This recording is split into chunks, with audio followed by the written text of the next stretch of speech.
मुझे पहले से ही पता था कि वो हरासमेंट से गुजर रहा है। एक बंदे के ऊपर सब बार बार कोर्ट को बुलाते हो, अगर वो कोर्ट ठीक तरह से कोर्ट भी नहीं चलता ना तो वो मेंटली हरास हो जाता है। In the activities, he has also mentioned he has to chant Shiva mantra 108 times. जो उसको जस्टिस ड्यू रह गया उसके रहते रहते वो हम चाहते हैं कि जस्टिस उसको डिलीवर हो जाए।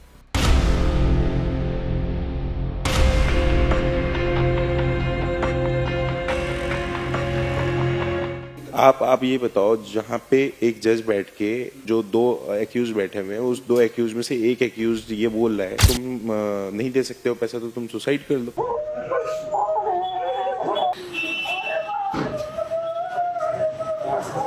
40,000 रुपये मेंटेनेंस का पैसा बच्चे के नाम से दिया जा रहा था। आप ये मुझे बता दो कि 40,000 रुपये कैसे जस्टिफाइड है मंथली एक्सपेंस किसी एक बच्चे का। तो ये कैसा कानून है कि जिसमें हमें ये नहीं पता कि बच्चे का कितना कॉस्ट हो सकता है, एक महीने का कितना खर्च है। जब मीडिएशन में बुलाया गया था दोनों को, उस टाइम पे जज वहीं बैठी हुई थी। जब भैया आया तो उसके बाद फिर ये बोला गया कि हमें 5 लाख रुपए करीब घूस दोगे तो मैं ये केस सेटल कर दूंगी। अपनी जान लेने से पहले अतुल सुभाष ने 1.5 घंटे का एक वीडियो बनाया, 24 पन्नों का एक सुसाइड नोट छोड़ा, जिसमें उन्होंने किस तरह से उनकी पत्नी ने उन्हें प्रताड़ित किया उसका विस्तार से वर्णन किया है। मारथली पुलिस में मामला दर्ज हो गया है। अतुल सुभाष के भाई की शिकायत पर अतुल सुभाष की पत्नी और उनके रिश्तेदारों के खिलाफ मामला दर्ज किया गया है। पुलिस का कहना है कि आरोप जो अतुल सुभाष ने लगाए वो बहुत संगीन है, इस वजह से सभी पहलुओं पर जांच करने के बाद कार्रवाई की जाएगी। इसके बारे में इन्वेस्टिगेशन चल रहा है और हमारा इंस्पेक्टर इन्वेस्टिगेशन कर रहा है। अतुल सुभाष एज 34, उन्होंने जब हैंगिंग करके सुसाइड हो गया था, उसके बारे में छानबीन चल रहा है। का इन्वेस्टिगेशन जो भी क्राइम सीन पे मिला है, हमारा सोको टीम ने उसको लिफ्ट किया है, जिसमें टाइप्ड डेथ नोट है और उनका जो हाथ में से लिखा हुआ डेथ नोट भी है। अतुल सुभाष की इस कहानी ने पूरे देश में एक नई चर्चा को जन्म दे दिया है। जस्टिस फॉर अतुल सुभाष पूरे देश में नंबर 1 पर ट्रेंड हो रहा है। अब लोग ये मांग करने लग गए हैं कि क्या पुरुषों को भी इन मामलों में महिलाओं के जैसा अधिकार दिया जाना चाहिए, महिलाओं का जैसा इंसाफ होना चाहिए। लोग ये कहने लगे हैं कि जब महिलाएं ऐसी शिकायत करती है तो उनके पति जो हैं उन पर तुरंत कार्रवाई होती है, लेकिन जब पति ऐसी बात करते हैं तो महिलाओं पर कार्रवाई क्यों नहीं होती। इसके अलावा सर मैं कहूँ कि जिस टाइम पे ये अमाउंट मांगा गया उस टाइम पे जज साहिबा वही बैठी हुई थी और ये बोली कि तुम तो पैसा अच्छा कमाते ही हो तो क्यों नहीं दे देते हो पैसा। तो मैडम को भैया ने बोला कि मैडम ऐसा है कि पैसे पेड़ पे नहीं उगते, आप बेस्ड ऑन मेरिट आप केस डिसाइड करो, जो होगा उस पर फिर देखेंगे।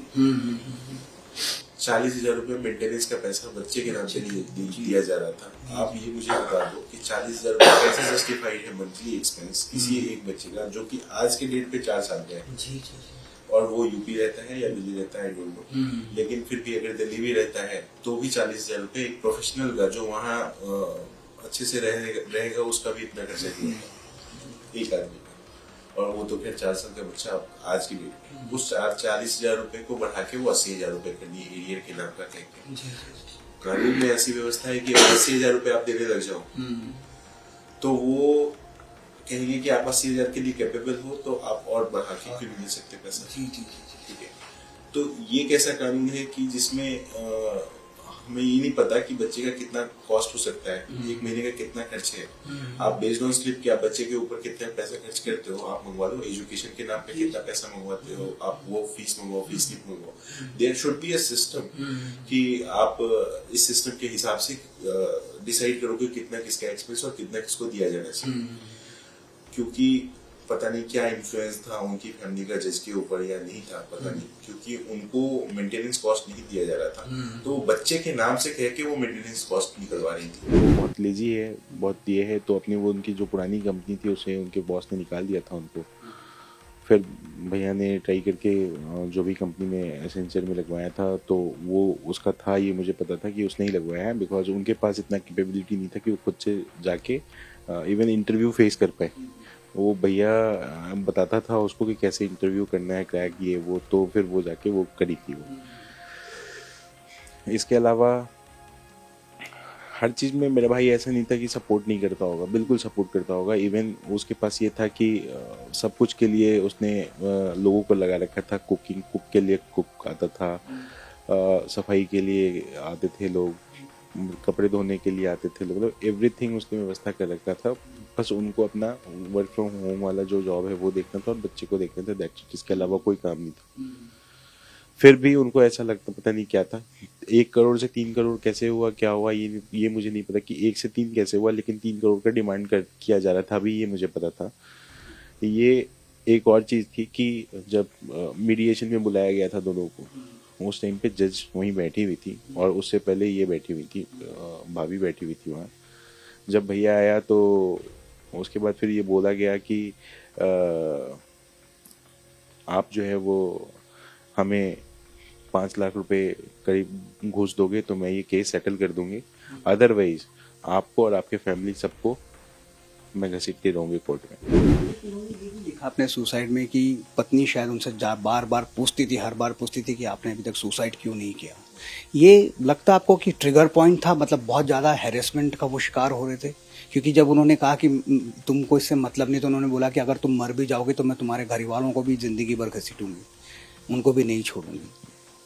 सर ये बात जब मैडम बैठी हुई थी जज साहिबा, तो उस टाइम पे ही उसने ये बोला था भैया को, और मैडम जो जज बैठी हुई है वो हंस रही थी।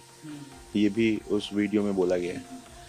ये कैसे जस्टिफाई मैं कर सकता हूँ कि वो एक महिला होके एक इतने बड़े पोस्ट पे बैठ के आप सिर्फ ये देख रहे हो कि इस केस को कैसे मतलब आप डेविएट कर रहे हो सारी चीज़ों से, आप ना कि फैक्ट्स पे बात कर रहे हो, ना कुछ चीज़ पे बात कर रहे हो। इवन दो उन्होंने ऐसा किया है कि सुप्रीम कोर्ट के कुछ जजमेंट्स हैं उसका भी उल्लंघन किया है कि उनको कुछ चीज़ देनी चाहिए थी, पहले उन्होंने नहीं दिया, उनको हमें दे दिया गया, पहले हमारे से चीज़ें डिटेल्स ले ली गई और उसके आधार पे वो काम करी और कह रही है कि तुमको जो करना है वो कर लो, मुझे जो करना है मैं अपने हिसाब से करूँगी। ये कैसे हो सकता है? उनकी मनमानी थोड़ी चल सकती है, कोर्ट एक तरीके से चलता है। तो सर आप ये बताओ, जहाँ पे एक जज बैठ के एक जो कल्प्रिट बैठा हुआ है या नहीं बैठा हुआ ये तो बात की बात है, बट जो 2 एक्यूज बैठे हुए हैं उस 2 एक्यूज में से एक एक्यूज ये बोल रहा है कि आप तो तुम नहीं दे सकते हो पैसा तो तुम सुसाइड कर लो। क्यों सुसाइड नहीं कर ले रहे? तो आपको नहीं लगता कि ये कहीं ना कहीं चीजें हिट हो रही होगी कि एक सामने जो जज बैठी हुई है उसके सामने ये बात बोली जा रही है और वो हंस रही है। अतुल सुभाष ने वैसे तो हैरेसमेंट को लेकर कई सारे बिंदुओं का खुलासा किया है, लेकिन मुख्य रूप से उन्होंने ये बात कही है कि उनको कॉम्पनसेशन के लिए 3 करोड़ रुपए की मांग की गई। हालांकि पहले ये राशि जो थी वो 1 करोड़ रुपए थी, लेकिन 3 करोड़ रुपए उनसे मांगे गए। उनके भाई का ये कहना है कि मेडिकल रिकॉर्ड ये साबित करते हैं कि उनकी पत्नी के जो पिता हैं वो हार्ट की बीमारी से पीड़ित थे। हार्ट की बीमारी की वजह से उनका निधन हुआ, लेकिन उनके निधन को हैरेसमेंट का केस लगाकर अबैटमेंट अटेम्प्ट टू मर्डर का केस जो है वो सुभाष और उनके परिवार वालों पर लगाया गया। बच्चा सिर्फ 4 साल का है, उसके लिए 40,000 रुपये प्रति माह कॉम्पनसेशन की राशि मांगी गई, जिसे बढ़ाकर 80,000 करने की बात कही गई। और सबसे बड़ी बात यह है कि बेंगलुरु में काम करने वाले अतुल सुभाष को बार बार, उनका यह कहना है कि सैकड़ों बार उन्हें जौनपुर की अदालत में बुलाया गया, पेशकार ने उनसे रिश्वत ली, उन्होंने जुडिशियल सिस्टम पर भी कई सारे संगीन आरोप लगाए हैं और साथ साथ ये कहा है कि जब यहाँ से वो हज़ारों रुपए खर्च कर फ्लाइट से वहाँ जाते थे तो उन्हें अगली तारीख दे दी जाती थी। 240 बार उन्हें यहाँ से 2 साल में बुलाया गया, जिससे वो काफ़ी पीड़ित और परेशान हो गए थे और उन्हें लगा कि अब उन्हें अपनी जान देने के अलावा उनके पास कोई और विकल्प नहीं बचा है। जो उसका जस्टिस ड्यू रह गया उसके रहते वो हम चाहते हैं कि जस्टिस उसको डिलीवर हो जाए, तभी जाके उसकी आत्मा को शांति मिलेगी, उसकी आत्मा को हम रिस्पेक्ट देंगे। अगर उसको जस्टिस नहीं मिले ना सर, उसके मरने का कोई मतलब नहीं है सर। वो ऐसा लगेगा कि 1,20,000 में एक और एक बंदा जुड़ गया। ऐसा नहीं होना चाहिए सर। सिस्टम को उसको जस्टिस देना चाहिए। ये सिस्टम का जस्टिस देना खाली हम लोगों का काम नहीं है, ना मेरा है, ना सूरज का है, ना आपका है। ये सबको मिलकर करना चाहिए सर। आपको भी इसमें इन्वॉल्व होना चाहिए, सबको इन्वॉल्व होना चाहिए, तभी जाके हम लोग ये सिस्टम में कुछ सुधार लेके आ सकते हैं सर। हाँ, वो सब देख के मुझे पता चलता है कि वो डिसाइड कर लिया, क्योंकि नो ऑप्शन, क्योंकि जुडिशरी बहुत टाइम लेता है जस्टिस देने के लिए। और ये जो लॉ है it's always women centric loss है। आप कुछ भी नहीं कर सकते। आप इतना मेहनत करके आप कमा रहे हो, वो चाइल्ड के लिए देना है और वाइफ को देने लिए as a alimony, as a maintenance you have to give. You are working hard and you have to give it to your wife. And one more thing I would like to highlight is that he had a 4-year-old child, right? He was not allowed to see the child. Yeah, he was very painful. He was very painful about that. He was also buying gifts for his kid. लोग ये भी कह रहे हैं कि अतुल सुभाष की जो मृत्यु है वो उन सभी पुरुषों के लिए गवाही का काम करेगी जो पत्नियों से प्रताड़ित हैं, और जितनी भी संस्थाएं हैं जो इस काम के लिए लड़ रही है, पुरुषों के कानूनी अधिकार के लिए लड़ रही हैं, वो सारी संस्थाएं सक्रिय हो गई हैं और लगातार इस बात की डिमांड अब की जाने लगी है कि ऐसे मामलों में पुरुष और महिलाओं का अधिकार एक समान होना चाहिए।